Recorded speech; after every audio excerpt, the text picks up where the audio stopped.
Hey everybody, welcome back to Trekyards. I'm Captain Foley. I'm Camilla Coggins, and I feel like we're looking back today. We are. We've actually, our topic today we've actually discussed already.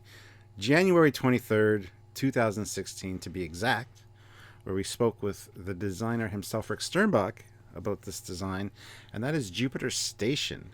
Yes. But today we're doing a bit of a redo, a remastered, I don't know what you want to call it, a better look at. We're minus a designer, Yes. but that's okay. We got all his input in that last episode, Yes. so check it out as well. Yes. But this is going to be a new take. And why is that, Samuel? Why is it important that we take a look at this again? Well, as you know, we've evolved throughout the years, and 2016 was a long time ago. In our quality of increase has been dramatic. We now have a lot of the studio models as used in these shows, and that lets us do these new renders, carte blanche, at will, scale. All that stuff is just par for the course. We've done several of these remasters for older ships that we just didn't have at the time, like the Devore warship, like the Dauntless, things that we've already finished covering. But boy, is there more to talk about, because the canon in high definition is different than just talking about what was on screen. It is different. So this image, Stuart, my attempt to fresh light in sexy terms the real studio model in nice high detail. There's some really cool shots in this collection, guys, so stay tuned. But Stuart, I mean, we haven't even looked at it in 2 years, and I don't think we've been to mission briefing. What's your thought on the design briefly, and then what do you notice? Because now you can see it without, the SD of Voyager. Well, what do I think of the design? As I said before, it's a unique, interesting design. I do like the approach that Rick took to it for sure, which we'll talk about a little more detail soon. This one, I noticed that there are more details, more refinement, more hull detailing and texturing, just a lot more subtle things that I think really add to the whole. And it just seems like a much... I'd have to go back and take a look at the older model, but I know that this one looks a lot better. Even the lighting looks a lot more realistic. So Yeah, I mean, it just looks real, as opposed to what it was last time. Yeah, absolutely. Yeah, that's the benefit, and it does show you. I mean, this is a fun one because they could clone a lot of stuff, and there's lots of repeated parts, so you can get a lot of detail out of not a lot of time of building, if that makes sense. yes. So you high detail one source and then you change it a bit and clone it. But yeah, it's a really nice model actually, and I wish they'd used it more. Although you can see straight away, something that sticks out to me, there are escape pods visible. We already knew that, and they're going over the top of the United Federation of Planets symbol. It's like, come on guys, couldn't you have painted it and designed around that? But as we always do, Stuart, the second picture in these sorts of videos is the scale, which who knew in the first episode, beyond some guesses and whatnot, but those are often wrong. So what do you think the scale is of this station? Well, if I recall correctly, Rick Sternbach, we talked to him about this, how they look like saucers, and he said they were probably just repurposed saucers, probably from the Ambassador class. They look very similar. So I'm guessing if those are Ambassador class saucer sizes, that I guess you can go from that. Ambassador class. It's just good stuff that's going to enlighten you, really. So there you go. Yeah, they're not actually Ambassador saucers, but boy, are they designed to be about the right size. And in terms of width and in terms of width, they are about the same, but physically designed quite different. But there you go. That's the scale of Jupiter Station, and it's a bit bigger than it feels, but I think it works really well. Yeah, I mean, it is a research and training station, I think we established too. So, yeah, I mean, that scale works perfectly fine. It's not supposed to be as big as Space Dock or, something like that. So, I mean, that's fine. I mean, it looks good. Yeah, that's just cool, eh? But definitely a lot thicker than I mean, you can tell it's not a kit-bashed Ambassador saucer. That would have been kind of cool if it was, but I don't think enough decks would have quite worked. So it is I mean, they might have just taken the rim, maybe, and then just sliced into it and just taken the middle deck and rebuilt, I guess, on top. Yep. Yeah, and it makes sense that they would use old Starship parts, or even not necessarily old, but, excess Starship parts to build these kind of things. Decommissioned. Yeah. There you go. Now, one thing that I'm interested in is seeing how this compares to something else that we're familiar with, something maybe space station-y, so we can get more of a vibe. And so, boom.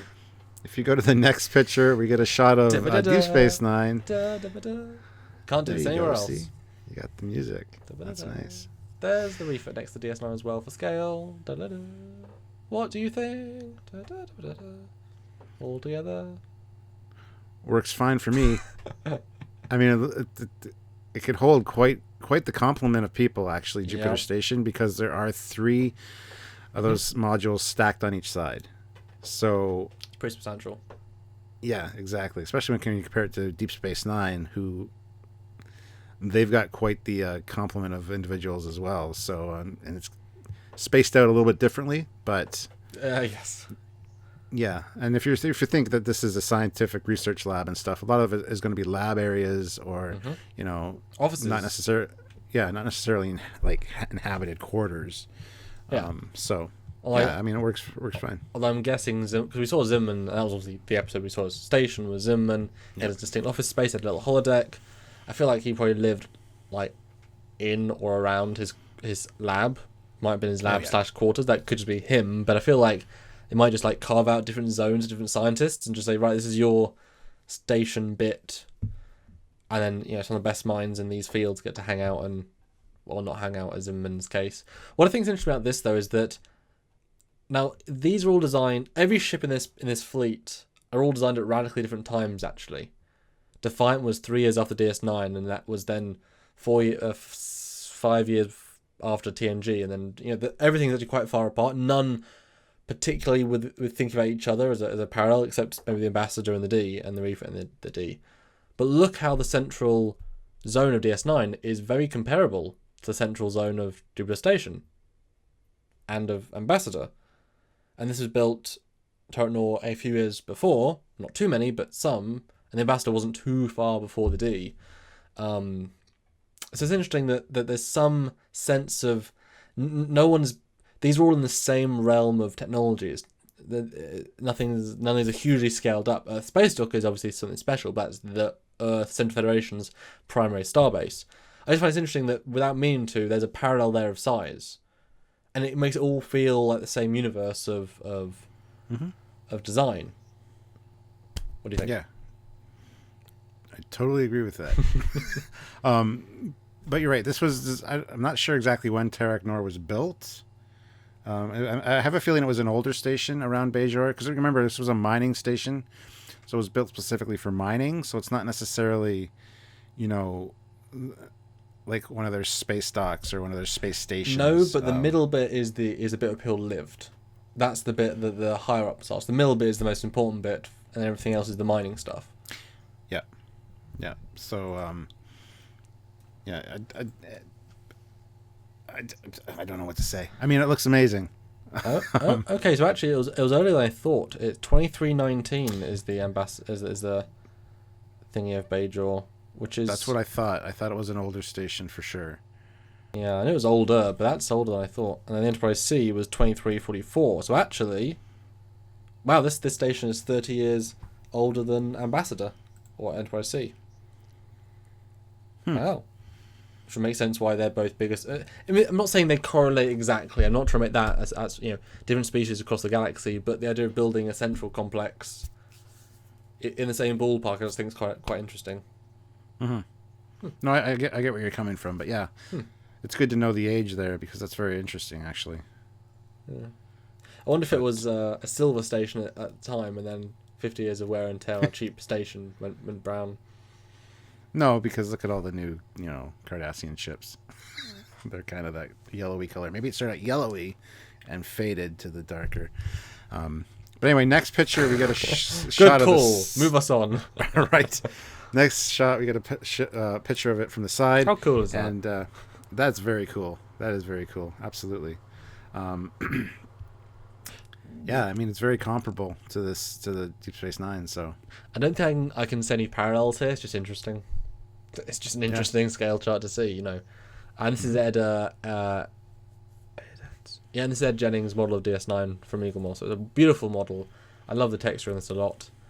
So it's nice and accurate, and And shameless plug, click the link in the description below to go to the EagleMoss site, and you can order the Deep Space Nine model. Mm-hmm. And on checkout, use discount code Trekyards to get 10% off your order. And I have that But model. anyway, It's very good, actually. I do And too. again- My Deep Space Nine is up in my ready room on displays, so it's a very nice model. And to be fair, you And I can got get... this one too.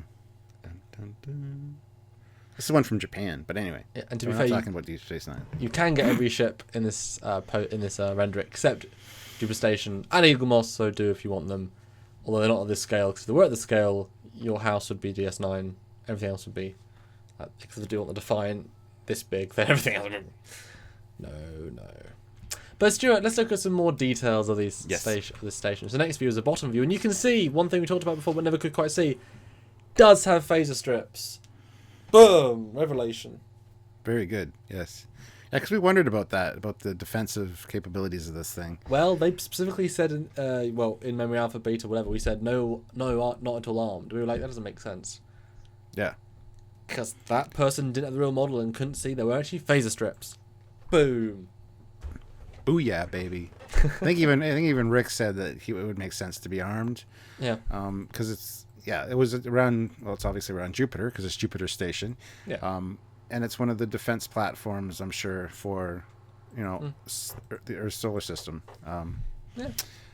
But it's a cool view. There's certainly a lot of detail on the lower bit. Lots of little green lights. I don't know what they are, or they might be on the top, but seeing through the mesh. What confused me about this station is that there are these panels at the bottom, which are white. They're actually just white. Although in this view, they'd actually look like they're designed to be white. I always thought they were a render error, but they might be white. Well, they look cool like that. I mean, because you can see the edges of them. Weird. I always get a Bespin vibe from this station. that's what it is. Yeah, because I was looking at this, going, this looks very familiar. But you're right. Well, I mean, next view, that looks like the thing the guy Luke hangs from a little bit. It does too. And the top's like the top and the bottom. It's weirdly paralleled. But the Bespin was a good design too. Yeah. I actually love this view because, wow, this is damn close. Look at these details. Have you ever seen these details before? No, you can never have. I love them. No. Not sure what they do. That's what I like about this show, is looking at these things and seeing stuff we've never seen before in the actual models. So this is like in-universe stuff. Mm-hmm. This is canon. I love the connecting walkways. You got to assume those are multiple decks of walkways. Yep. Hallways, which was really neat. And we've talked about the solar panels as well. Mm-hmm. Again, scientific research station. There's a lot of stuff going on here. So Well, a lot of scientists doing their thing. Didn't Rick call them like cosmic collectors? Yes. So they're not solar panels. They're more advanced than that. Yes. They Yeah. can collect a wider variety of radiation and different things. Yes. There you go. Little flashlights in between the stations are fun. Yeah. Well, yeah, spotlights. Now, this almost reminds me of Babylon 5 in a way, too, those panels. Yeah, actually. They're similar shaped for sure. Okay, now you've got me curious. Okay, why don't you... Okay, go to the next picture and talk about it, Stuart. I'm gonna open up my Babylon 5 archive and see if they're actually... No, I can't see if they're identical, but I mean, let's see if they might just nick their own Babylon 5 files. So, yeah, so if we go to the next picture, again, here's a really cool shot. You see all little radar dishes or sensor dishes along the top ring, and also all the escape pods. It is interesting that you pointed out the Jupiter Station logo is like over an escape pod, and they didn't finish painting the logo, but yeah, that's neat. Yeah, the markings on this are really cool. This would make a really cool model. And this is totally over detailed for its appearance in the show. I think it's like 3 shots. I mean, they're really nice shots, but this is a really nicely detailed model. But again, they make one high detail top saucer, they make a slightly second alternate one, they clone the top to the bottom, and they've only made, you know what I mean? It goes quicker than you think if you do this sort of cleverness. And obviously, once you build one antenna, you clone it. I mean, it's a very good use of redoing parts. But boy, there's so much detail in this model, and man, I love a lot about it. And it's really cool.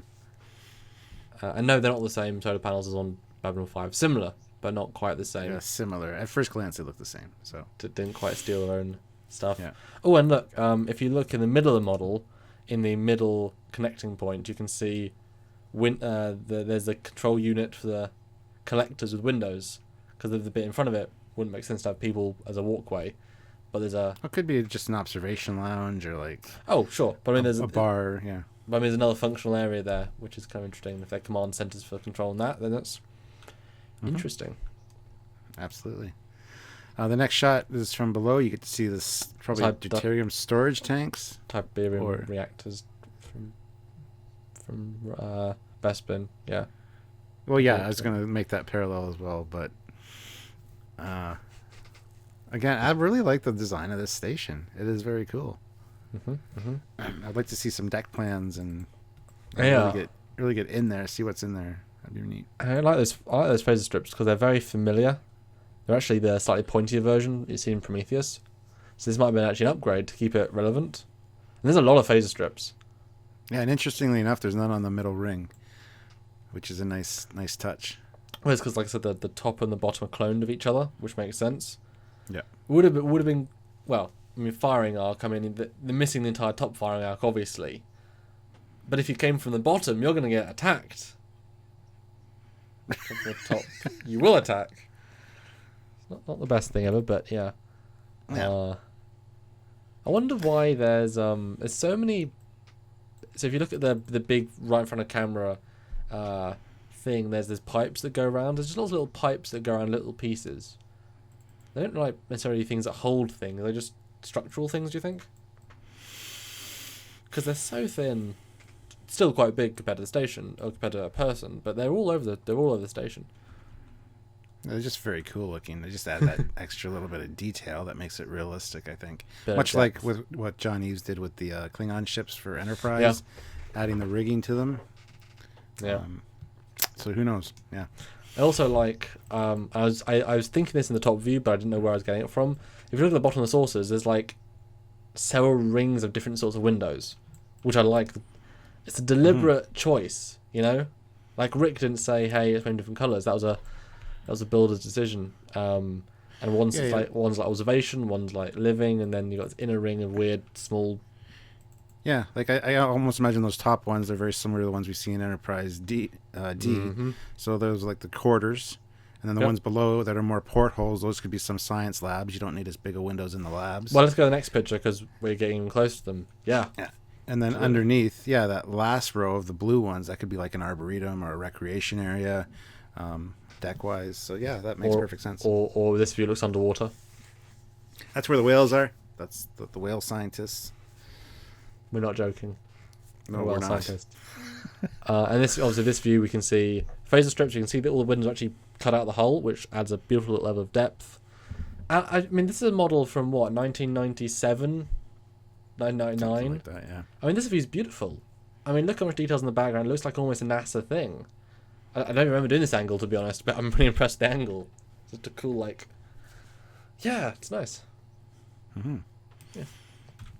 Next shot is similar to the one we saw just a few minutes ago, and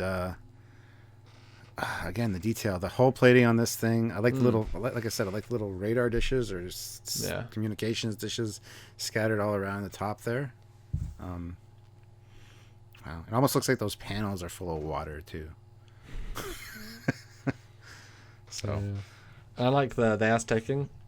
It says it's an older ship, station, hybrid, whatever.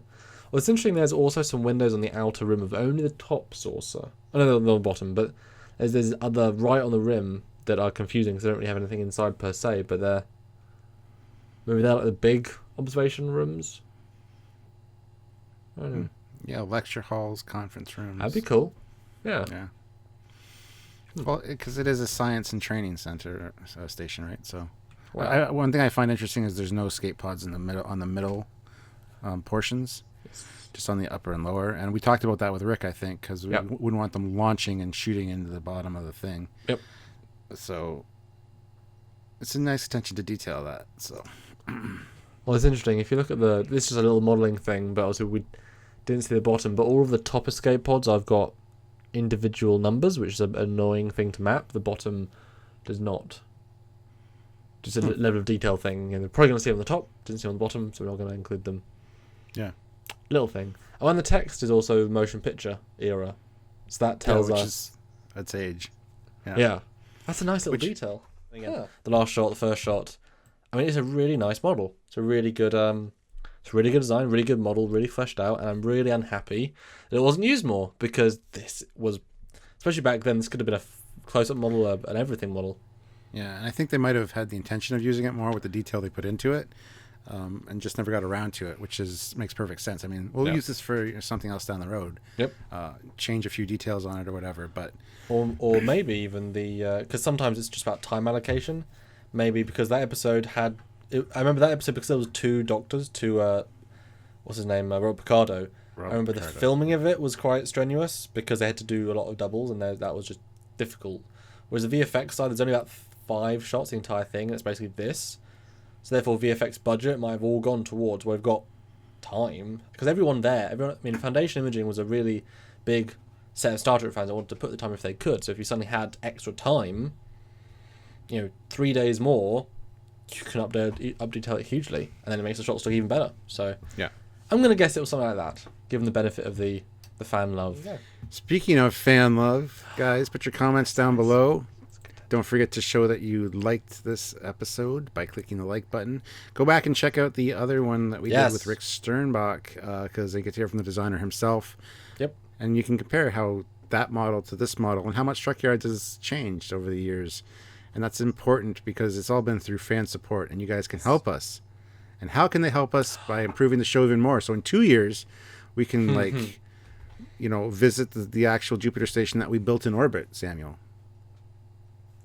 By giving $1 million per month on Patreon. That's a joke from another episode, which we'll see. No, seriously, guys, we do rely on donations. We get a certain amount of ad revenue for the hard work we put in on YouTube. It is not enough. It's never been enough, and it fluctuates heavily. Patreon, which is a system that a lot of YouTubers use, and a lot of content creators use, has become the backbone of this channel. A good 170 of you support us every single month. And those people allow the show to keep going, keep progressing, keep improving, because that's key. So if you want to be part of that community to help supporting a show you love, you like, you even just want to see what else we come up with, because these shows are for free every week, several times a week, sometimes every single day. New renders, old renders, new scales. It's all new content. We're not just recycling old stuff here. If you want to support and help that and be one of those guys, send Patreon's your way, or a one-time thank you donation, or a tip, as we sometimes call it, at trekyards.com. Click that donate button and it goes directly to our PayPal account, which is our joint show account, which we use to spend on things that are for the show, and you see them later down the line. I won't spoil what they are now because we don't spoil content, but it's cool, and there's always more things. So if you can, please do, and thank you in advance for everybody. Or don't forget, if you want to interact with us, you can join our Facebook or our YouTube live videos. We do those on a weekly basis. Sometimes both of us, sometimes just one of us talking. But you can donate on the super chats. And another way to interact with us is heading over to facebook.com and check out the Trekyards Facebook page. Lots of great discussions about ships, stations, everything over there. So join the community. Come and be a part of the Trekyards team. So until next time, guys, I'm Captain Foley. And I am Commander Hungs.